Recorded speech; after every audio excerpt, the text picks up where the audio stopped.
final from 2013. Here's Gary McDonagh.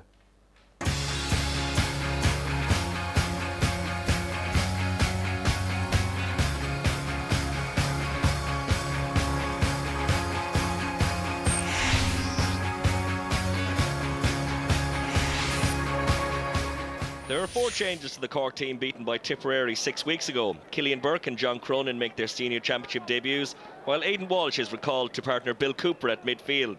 Luke O'Farrell comes into the full forward line. There are 5 changes to the Dublin side that went down to Kilkenny in the Leinster Championship. Gary Maguire returns in goal, while Paul Ryan and Mark Schutte are selected in the full forward line. James Madden and Chris Bennett are also late additions to the starting lineup. Cork, the home side, playing here in Páirc Uí Rinn. Huge pressure on them and on their manager, Kieran Kingston. Luke O'Farrell, a good player, O'Farrell. This could be the opening score, and it is. And it's a lovely one by Luke O'Farrell. Came deep, picked it up well, and struck it over nicely. James Madden with a low ball down to Dillon. And Dillon did brilliantly against Cork in the league last March. Now there's a chance here for Chris Bennett, and Chris Bennett has managed to get Dublin's first score of the game, and it's taken them 7.5 minutes, and Chris Bennett gets Dublin's first point of the match.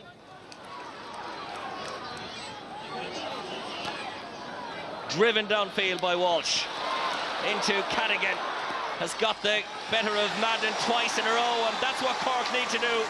Feed Alan Cadigan. That's the kind of damage he can create inside. That's 2 points for him, and the teams are level again.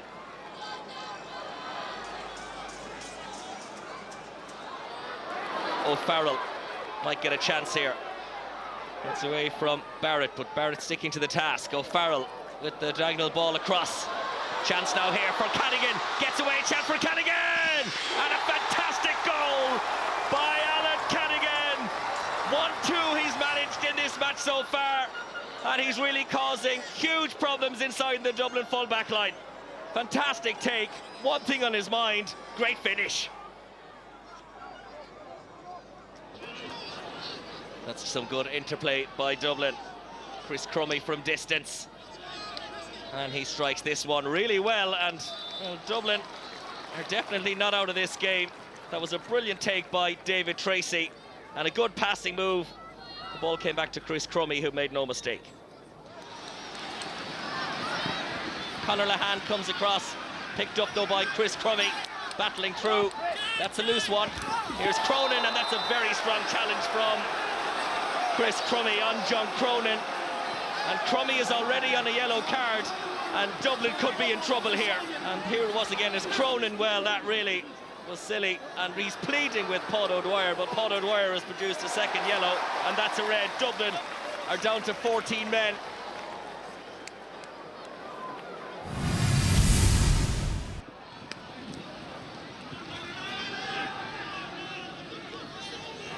Niall Morrow, he's already got 1 point to his name, and that's his second. Well, he really is on form at the beginning of this second half. That's 2 points inside the opening 2 minutes for Dublin centre forward Niall McMorrow. It's a good turn by Paul Ryan, but then loses it, and he gives Cork the chance to get possession here. William Egan, that's a better pass, gets the return. This is a good score, maybe, and William Egan has managed it. Fantastic from the wing back. Bill Cooper in towards the full forward line, and there's a chance now here, maybe. Oh, what an effort from Lehane. What a save from Gary Maguire. The ball has gone over the bar. Great play by Lehane, waited for the breaking ball, struck for goal, great save. Possession vital, and it's been won by Dublin. That's a chance for Dillon, and Dillon has scored a wonderful goal, and Dublin have taken the lead. What a fantastic goal by Eamon Dillon. And Cork had possession but lost it. And it was Chris Bennett, the creator. Neat pass inside to Eamon Dillon. Oh, that's a wonderful finish. Cooper back towards Carney, but loose. A huge effort struck over the bar by Chris Bennett again.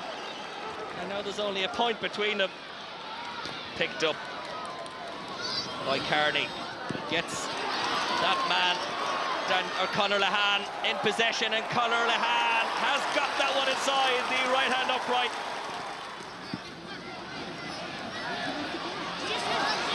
Great take by Joyce, so showing loads of strength here. Daniel Kearney, he's managed 1 point since coming on as a sub. There's a second. Oh, that's a wonderful score from Daniel Kearney. And Cork now lead by 4. Barrett gets the pass inside now to Ryan O'Dwyer. Good strength by O'Dwyer. Back out to Barrett again. Let's fly from just inside the Cork 45. And that one has gone over again. Oh, that's a cracking point by Shane Barrett. That's a loose pass. Picked up now by Bill Cooper. And Cooper's effort has gone over the bar. That was a loose one, picked up by Bill Cooper, and his first point of the game gives Cork the lead again. Will we have a winner or extra time? Cork will fancy if they can get another score here. It might be too much. That's a good run now by Conor Lehane, and that's a wonderful score. Finds the gap, does Lehane, and he's got a wonderful point, and Cork lead by 2. His 3rd point of the match, and a vital one by Lehane. Rip-roaring finish in Cork. McLaughlin. Good ball down from McLaughlin. Now here's Cadigan. And that one has gone over the bar from Cadigan, and that could be that great score by Cadigan. Dublin have to score a goal to give us extra time, but that's cleared by Conor O'Sullivan, and there it is. Claude O'Dwyer blows the full-time whistle. Cork into round 2 of the qualifiers for Dublin. Their run in the 2016 championship comes to an end. Final score in Páirc Uí Rinn: Cork 126, Dublin 123. It was all about getting a result tonight. As I said, aspects of our game we weren't too happy with, and we have a lot to work on. No matter who we draw next week, and we will sit down and reflect on this now after tonight. We came down with high expectations. We came down to win the game. Our training had gone well. We knew there was a good performance in the team, and I thought we played. We hurled well, but in fairness, the second half after the sending off, I think some of our lads, all our lads, showed unbelievable courage and commitment, and a fantastic attitude and work rate. We nearly pulled it off. I thought we showed very good character at the end to go from a drawing game to win by 3. So we're delighted with the finish tonight. I suppose the relief that came with it is palpable. Well, Shawnee, you were on the terrace there behind the goal. It was a bad week for Cork with the -21s losing there. So that was really important, wasn't it, for the county? Badly needed this. I mean, the lads, in fairness, there was fierce encouragement there. There was a great atmosphere on the ground. Yeah. But for every mistake that was made, there was a lot of moans and groans. There was a lot of tension in the air last night, even though there was still a great atmosphere, if you get what I'm saying.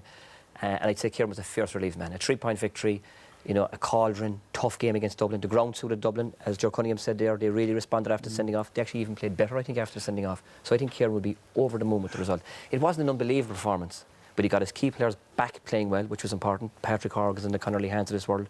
And now he can look forward to the draw. It's tragic to see him suffering, isn't it? The rebels. What about Dublin? It was tough on Dublin. Yeah. For a long time, it looked like they might pull it off. It was the bum draw, really, Des. If they had it in Parnell, I really fancied them. It was still a very, very brave performance. 14 men. Chris Crummy, a little bit of a rush of blood to the head after getting the first yellow. Bit rash, For a long time, that 14 men. That's the second time now in 3 years 14 men has cost the Dubs against Cork. Yeah. But look, it was brave. It's a shame they're not in the last 8, because in fairness, they beat Wexford by 12 points in Croker earlier in the season, and they're not in the last 8, and they could be looking forward to next weekend if the draw was a bit kinder. But one of the big guns had to go, if you can call them the big guns. Cork or Dublin had to go on Saturday night. We knew that, so they're out and just got to lick the wounds and pick it up. They have a lot to look forward to. Miners great win today. 21's Wednesday night, so there is a new crop coming. Sounds like he wants the job back. What's that? What job? Take us through Cork, because you felt at times they didn't play good ball into attack and then got it right. Yeah, delighted for Kieran. I know how sound a guy Kieran is, and you know how much the players respect him. But look, some of this stuff has to be worked on in the week. Like Bill Cooper indulges himself here with a long range. Now, if they go over their lovely days, but look at all the space that was to the left there. That ball went in. John Cronin does the same here. Look at, there's one-on-one inside on the edge of the square. Hoggy's inside there. Patrick Horgan, one-on-one with Keane O'Callaghan. Down the wing, Cadigan is pleading with him to hit it down the wing. You know, they just have to give better ball in again. I think they got frustrated inside and moved out. Shemmy Harnedy won a great ball here, and it's not a shot for a point even. It's a ball maybe if there was a full forward in there, and Gary Maguire sets up an attack. Now we see the contrast. You know, when they got the head up, beautiful ball from William Egan, almost undefendable, you know, from Owen O'Donnell's point of view, and Alan Cadigan, almost undefendable. Now this is the best ball you can play. That crossfield ball, cutting out Liam Rush. Nightmare for a cornerback. Cadigan onto it on the run. Very, like, you've no chance of stopping him if he picks up that ball. And again, at the end, Mark Ellis, Patrick Horgan, like, he's not going to win the skyscraper ball. But if you give him that sort of ball out in front to the corner, he'll damage you. And they need more of that next weekend. They've got to play to their strengths, whoever they draw. Well, Shawnee, obviously you've mentioned how impressed you were with the Cork lads, but one of the dubs stood out for you as well. Yeah, I mean, you know, over the years, I suppose there's different conversations go around about Dublin and their hurling and their natural hurling. This fella, Chris Bennett, is one of the most natural hurlers that's in the game at the moment. He's only 20 years of age. I mean, he displayed qualities last night that any inter-county hurler and any team, the Kilkennys, the Galls of this world, would be happy with. Out the field, from distance scoring. You know, examples here of, you know, good ball from Niall McMurrough and just over the shoulder hitting it almost instinctively. And, you know, when he needed to be clever and cute, you know, he used his head. You know, if there wasn't fellas inside, there's not much inside in that full forward line to aim at there. I'll have a pop shot. I feel good. I'm feeling on my game. Here again, this is an unbelievable bit of skill. He keeps going, and he draws the man, hits it at the right time, and, you know, it was a great finish from Eamon Dillon, but it was all about the pass. So overall, for a 20-year-old to go into that, as I mentioned earlier, a cauldron, and to deliver, was a fantastic performance. He got 4 great points, and, you know, he can be well pleased and look forward to his under-21 campaign on Wednesday night. OK, then, well, we'll talk about how Cork will get on the qualifiers in a moment. Let's see how the 3 other qualifiers turned out now. We had Clare against Laois, Westmeath versus Limerick, and first, the clash of Wexford and Offaly. Here's Des Curran.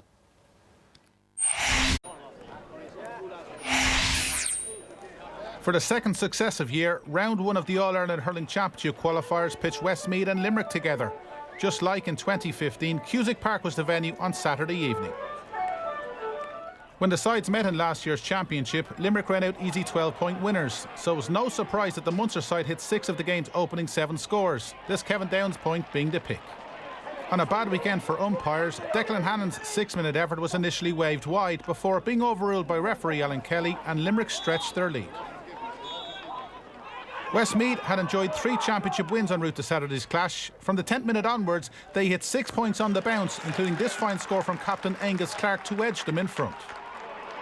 Limerick had numerous goal-scoring chances in the first half, so it was no surprise that they scored the game's first goal. After a neat passing move, Graham Mulcahy flicked home to put the visitors 4 points in front. There was only 1 point between the sides when Limerick were dealt a major blow. After a Westmeath goal chance, Shawnee O'Brien saw red for a striking offence, and Limerick were down to 14 men. That sending off seemed to spur on Westmeath, and they finished the first half much the stronger. This excellent Cormac Boyle point helped them lead by 13 points to 1-9 at half-time. The breeze had died down slightly by the time the teams returned to the pitch, and soon after, James Ryan hit one of the game's best scores to level matters for Limerick.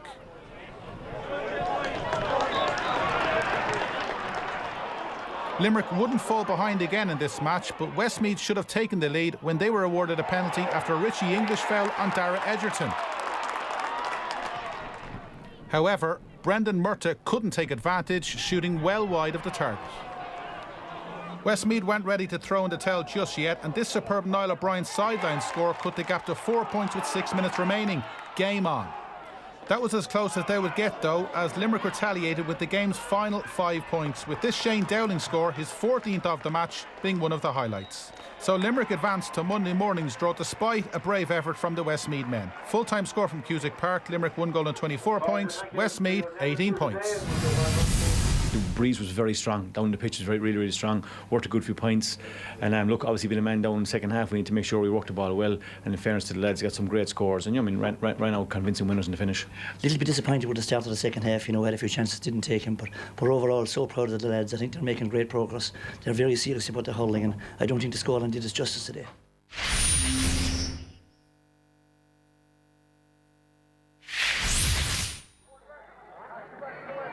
Davy Fitzgerald's hurlers welcomed Laois to Ennis in their first outing since their Munster semi-final championship defeat to Waterford today. The sides met for the fourth time in the championship, with the Banner County having won the previous 3, but it was the Midlanders who swung with the first score of the game after just 5 seconds, with a point from Charles Dwyer.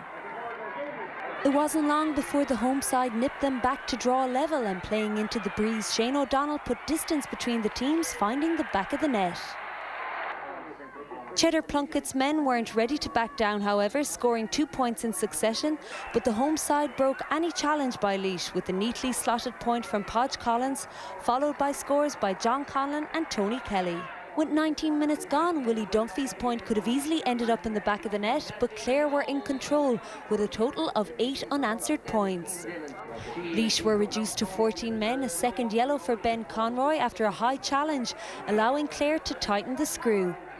Aaron Shanaher pounced for his first goal of the night, leaving Laois down by 15 points and down to 14 men at the break. It was a case of damage limitation for Laois in the second half, as Clare showed no signs of letting off. Podge Collins opened the scoring with a great strike early on, and Tony Kelly, with a total of 10 points today, punished a depleted Laois side who watched on as destruction unfolded. David McInerney, who had been out of action for the past 3 months, made himself known with his third point from play 7 minutes into the second half. Aaron Shanaher was ruthless, grabbing his second goal before hitting his hat-trick minutes later. The Wolf Tones man showed no mercy, putting Clare 30 points clear with just under 20 minutes left on the clock. Fitzgerald's men power-packed second half display saw a great combination goal finished by Podge Collins 6 minutes from the end. Laois finished with 13 men as Chad Dwyer was sent off on a second yellow, and Clare, playing with composure, put their championship run back on the road. Against Waterford, we made too many mistakes. I can't count the number of mistakes that led to scores. We didn't win 50-50 balls, which was not good enough from our team, and we know that. We're still working on it. We're still hurt over that, and we'll try our best to improve on them and them few things. And I thought we were pretty competitive, at the first 14-15 minutes, but obviously once we went a man down with a Clare, the stature of the Clare team and the fitness levels and the quickness that they bring to it, that puts you under fierce pressure. All right, well, lots of talking points emerging from that.